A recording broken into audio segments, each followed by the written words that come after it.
News അജണ്ടയിലേക്ക് കടക്കുകയാണ്. വയനാട് ഏറ്റുമുട്ടലിൽ ഇന്ന് പകലെങ്കിലും പോലീസിനെ പ്രതിരോധത്തിലാക്കുന്നതാണ് റിസോർട്ട് മാനേജറുടെ വെളിപ്പെടുത്തൽ. മാവോയിസ്റ്റുകൾ ആരെയും ബന്ദിയാക്കിയിട്ടില്ല എന്നും ഭീഷണിപ്പെടുത്തിയില്ല എന്നും ആദ്യം വെടിവെച്ചത് പോലീസാണ് എന്നുമൊക്കെ റിസോർട്ടുകാർ പറയുമ്പോൾ ഉയരുന്ന ഒരു ചോദ്യമുണ്ട്. ന്യൂസ് അജണ്ട മുന്നോട്ട് വയ്ക്കുന്നതും അതേ ചോദ്യമാണ്. വയനാട് ഏറ്റുമുട്ടലിൽ ആരെ വിശ്വസിക്കണം? ഈ വിഷയത്തിൽ പ്രേക്ഷകർക്കും പ്രതികരിക്കാം. വിളിക്കേണ്ട നമ്പർ 0471 661 5881. ചോദ്യം ഒരിക്കൽ കൂടി, വയനാട് ഏറ്റുമുട്ടലിൽ ആരെ വിശ്വസിക്കണം? പട്ടാമ്പിയിൽ നിന്നും മണികണ്ഠൻ എന്ന ഒരു പ്രേക്ഷകനാണ് ചേരുന്നത്. ശ്രീ മണികണ്ഠൻ, എന്തായാലും ഇന്നലെ പോലീസ് പറഞ്ഞ എല്ലാ വാദങ്ങളും പൊളിയുന്നതാണ് ഇന്ന് പുറത്തു വന്നിരിക്കുന്ന റിസോർട്ട് മാനേജറുടെ വാക്കുകൾ. താങ്കൾ എങ്ങനെയാണ് ഈ ഒരു വിഷയത്തെ നോക്കിക്കാണുന്നത്? അമ്മയെ തല്ലിയാലും രണ്ട് ഭാഗമുണ്ട് എന്നാ പറയാ. ഞങ്ങളുടെ നാട്ടിലെ ചൊല്ലുണ്ട്. പറഞ്ഞോളൂ. അപ്പൊ ഈ അവസ്ഥയിലാണ് ഇപ്പൊ കാണുന്നത്. കാരണം എന്താ വെച്ചാൽ അതേ റിസോർട്ടിൽ വന്നിട്ട് 10 പേർക്ക് ഭക്ഷണം ചോദിച്ചു, പൈസ ചോദിച്ചു എന്നൊക്കെ പറയുന്നു. ഇപ്പൊ പറയുന്നു ഇതൊന്നും ശരിയല്ല എന്ന് പറയുന്നു. പോലീസ് ആ സമയത്ത് പോലീസിനെ അറിയിച്ച റിസോർട്ടുകാരാണെന്ന് പറയുന്നു. പോലീസ് വന്നു, തണ്ടർസേനയ്ക്കെതിരെ ഇവർ വെടിവെച്ചു. അങ്ങനെയാണ് തണ്ടർസേന അങ്ങോട്ട് വെടിവെച്ചത്. അതിന്റെ പേരിലാണ് 2 പേര് മരണപ്പെട്ടത് എന്നൊക്കെ പറയുന്നു. ഇപ്പൊ നിങ്ങൾ എല്ലാ ചാനലുകാരും കൂടിയിട്ട് സർക്കാരിനെതിരെ അല്ലെങ്കിൽ പോലീസിനെതിരെ തിരിഞ്ഞുകൊണ്ട് പോലീസ് വെടിവെച്ചതാണ്, ഒരു ഏറ്റുമുട്ടൽ ഉണ്ടായിട്ടില്ല എന്നുള്ള നിലയ്ക്ക് മനുഷ്യാവകാശ പ്രശ്നം എന്നുള്ള നിലയ്ക്കൊക്കെ എടുത്തുകൊണ്ടുവരുന്ന ഒരു നീചമായ പ്രവൃത്തിയാണ്. പക്ഷേ മണികണ്ഠൻ, താങ്കൾ പറഞ്ഞ പോലെ എല്ലാ വിഷയത്തിലും 2 വാദങ്ങളുണ്ട്. ഇവിടെ റിസോർട്ട് മാനേജർ തന്നെയാണ് പറഞ്ഞു വെക്കുന്നത് റിസോർട്ടിൽ നിന്ന് ആരെയും പോലീസിനെ വിളിച്ചറിയിച്ചിട്ടില്ല, മാവോയിസ്റ്റുകളുടെ ഭാഗത്തു നിന്ന് ഒരു പ്രകോപനം ഉണ്ടായിട്ടില്ല എന്ന് ഇവർ തന്നെയാണ് പറഞ്ഞു വെക്കുന്നത്. അതിനെ എങ്ങനെയാണ് താങ്കൾ കാണുന്നത്? അതാ ഞാൻ ആദ്യം തന്നെ പറഞ്ഞത്. റിസോർട്ടിലുള്ളവരാണ് 10 പേർക്ക് ഭക്ഷണം വേണമെന്ന് പറഞ്ഞു എന്നും ആയുധധാരികളായ ആളുകളാണ് വന്നതെന്നും പറയുന്നത് ഈ റിസോർട്ടിലെ ആളുകൾ തന്നെയാണ്. നിങ്ങൾ ചകഞ്ഞ് എടുത്തു പോയി ലാസ്റ്റിനെ എന്തൊക്കെ എത്തിക്കുന്നത് അത് വേറെ വിഷയം. പക്ഷെ റിസോർട്ടിലെ ആളുകൾ വിളിച്ചു പറയാതെ അല്ലെങ്കിൽ അവിടെയുള്ള ആളുകൾ പറയാതെ ഒരിക്കലും പോലീസ് അറിയില്ലല്ലോ. ശരി, താങ്കളുടെ പ്രതികരണത്തിന് ഇപ്പോൾ കണ്ണൂരിൽ നിന്നും ദാസൻ എന്ന ഒരു പ്രേക്ഷകൻ കൂടി ചേരുന്നുണ്ട്. ദാസൻ, എന്തായാലും ഇന്നലെ പോലീസ് പറഞ്ഞത് ആദ്യം വെടിവെച്ചത് മാവോയിസ്റ്റുകളാണ്, തുടർന്നാണ് പോലീസിന്റെ ഭാഗത്ത് നിന്ന് വെടിവെപ്പ് ഉണ്ടായത്. ഇപ്പോൾ റിസോർട്ട് മാനേജർ പറഞ്ഞു വെക്കുന്നത് മാവോയിസ്റ്റുകളുടെ ഭാഗത്ത് നിന്ന് ഒരു രീതിയിലുമുള്ള പ്രകോപനം ഉണ്ടായിട്ടില്ല എന്നാണ്. താങ്കൾ എങ്ങനെയാണ് ഈ ഒരു വിഷയത്തെ കാണുന്നത്? അല്ല, അത് പേടിച്ചിട്ട് പറയുന്ന ഈ റിസോർട്ടിന് ആൾക്കാരെ വിളിച്ചു പറയാതൊന്നും പോലീസ് അറിയില്ല. പക്ഷെ ഈ പോലീസുകാർ ഇവരൊക്കെ എന്തും ചെയ്യും ഈ മാവോയിസ്റ്റുകളെ.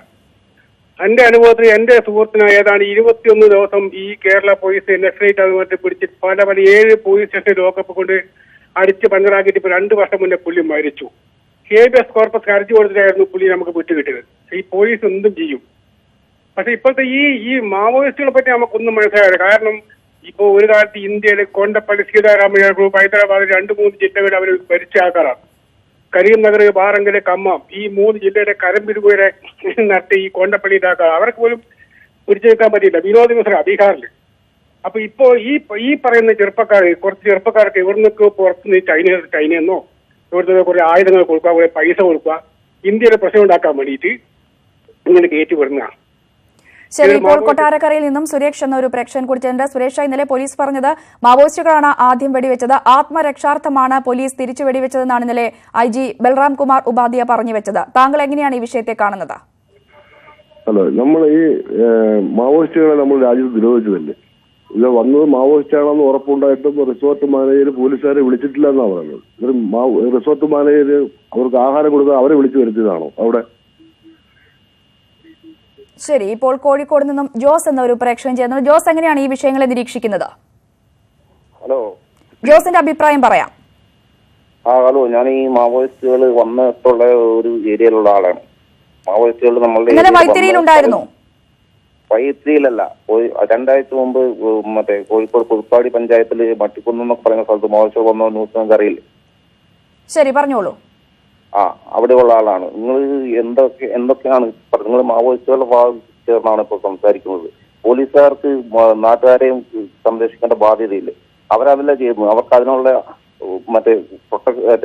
സപ്പോർട്ട് കൊടുക്കുന്നതിന് പകരം നിങ്ങൾ മാവോയിസ്റ്റുകൾ ഭാഗത്തേക്ക് ചേരുന്നത് എന്തുകൊണ്ടാണ്? ഞങ്ങളുടെ നാട്ടിലൊക്കെ മാവോയിസ്റ്റുകൾ വന്നിട്ട് വീടുകളിൽ കയറി അരിയും ഭക്ഷ്യസാധനങ്ങളൊക്കെ ചോദിച്ച് വാങ്ങിച്ച് 4-5 തോക്കുമായിട്ട് ചെറിയ കുട്ടികളും പ്രായമായവരൊക്കെ താമസിക്കുന്ന വീട്ടിൽ മാവോയിസ്റ്റുകൾ കയറി വരുമ്പോൾ ഉണ്ടാവുന്ന അവസ്ഥ നിങ്ങൾ ആലോചിക്കും. നിങ്ങളുടെ വീട്ടിലൊക്കെ കയറി നോക്കണം. അപ്പൊ നിങ്ങൾക്കറിയാം എന്താ സംഭവിക്കാമെന്ന്. നിങ്ങൾ മാവോയിസ്റ്റുകളുടെ വെറുതെ വെടിവെച്ച് ഒന്നും പറയുന്ന അവർക്ക് അറിയില്ലേ? പോലീസ് ഉള്ള സമയത്ത് ആക്രമിക്കുന്ന വെടിവെക്കുന്ന ഒരു വിദ്യാഭ്യാസമുള്ളവരൊന്നുമല്ലോ മാവോയിസ്റ്റുകൾ. നല്ല ശരി, ഇപ്പോൾ വിദ്യാഭ്യാസമുള്ള കോട്ടയം ആളുകൾ നിന്നും ദിവാകരൻ എന്ന ഒരു പ്രേക്ഷകൻ നമ്മോടൊപ്പം ചെയ്യുന്നുണ്ട്. ശ്രീ ദിവാകരൻ, താങ്കൾ എങ്ങനെയാണ് ഈ ഒരു വിഷയത്തെ കാണുന്നത്? ഇത് എന്റെ കാഴ്ചപ്പാടിൽ പോലീസും മറ്റേ റെസ്റ്റോറന്റുകാരും കൂടെ കൂടി യോജിച്ചുകൊണ്ട് അവര് വിളിച്ചു പറഞ്ഞിട്ടാണ് പോലീസ് വരുന്നത്. അവരുടെ ഇതിൽ പോലീസ് വന്നിട്ട് പോലീസ് വെടിവെച്ചാണ് ഇവരെ വീഴ്ത്തുന്നത്. എന്നിട്ട് പോലീസ് ഏറ്റുമുട്ടലിൽ മരിച്ചു എന്നുള്ള ഒരു ഇതുണ്ടാക്കിക്കൊണ്ടിരുന്നതാണ്. കോട്ടയം നിന്നും പ്രവീൺ എന്നൊരു പ്രേക്ഷകൻ കൂടി ചേരുന്നുണ്ട്. പ്രവീണ, എന്തായാലും മാവോയിസ്റ്റുകളുടെ പ്രത്യാക്രമണം കണക്കിലെടുത്ത് വയനാട്ടിലെങ്ങും കനത്ത സുരക്ഷയാണ് പോലീസ് ഒരുക്കിയിട്ടുള്ളത്. ഇന്നലത്തെ വിഷയങ്ങളെയൊക്കെ താങ്കൾ എങ്ങനെയാണ് കാണുന്നത്?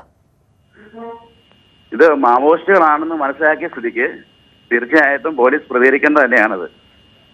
ഇത് പോലീസിലെ ഒരു വീര്യം കുറഞ്ഞു പോണ നടപടിയിലേക്ക് മാധ്യമങ്ങൾ പോകാതിരിക്കുന്നതാണ് നല്ലതെന്നാണ് എൻ്റെ അഭിപ്രായം.